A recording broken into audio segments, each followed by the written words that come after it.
সুজলা সুফলা শস্য শ্যামল এই বাংলাদেশ, আজকে এই বাংলাদেশ কিন্তু নদীমাতৃক বাংলাদেশ। আর এই নদীমাতৃক বাংলাদেশে মানে আপনার 4 ভাগের মতো 3 ভাগই হলো নদী। আর সেই নদীগুলো একেবারে নাব্যতা হারিয়ে আজকে মানে শুকাতে বসেছেন।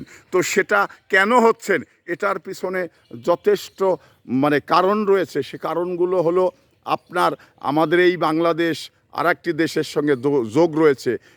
এদিকে মানে পাকিস্তান রয়েছে, এদিকে ভারত রয়েছে, এদিকে মানে মায়ানমার রয়েছে।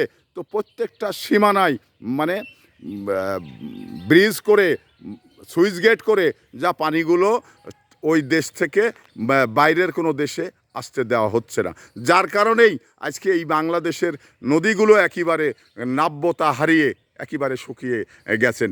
যার কারণে এর প্রভাব আমাদের কিন্তু প্রত্যেকটি মানে পুকুর পুষ্কুনিতে এগুলো কিন্তু প্রভাব পড়েছে।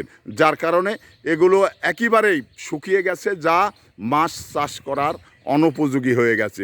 তো আল্লাহ পাক যদি আমাদের আগামীতে এই পরিবেশ মানে বিরাজমান থাকে, তাহলে হয়তোবা আমরা এই পানির যে সংকট, এখনই কিন্তু আরেকটা জিনিস আমি আপনাদের বলে রাখা দরকার, সেটা হলো যে আমরা এই যে আমাদের টিউবওয়েলগুলো মানে একেবারে অকাজু হয়ে গেছেন। যা টিউবওয়েলের ব্যবহার কিন্তু অনেক আগেই আমাদের অনেক এলাকায় বাদ হয়ে গেছেন। এখন আমরা কিন্তু এই যে পানির পাম্প বা মোটর যাকে বলা হয়, সেগুলো দিয়েই আমাদের কিন্তু দৈনন্দিন জীবনের মানে পানিগুলো চাহিদাগুলো মেটানোর আমরা চেষ্টা করে আসি।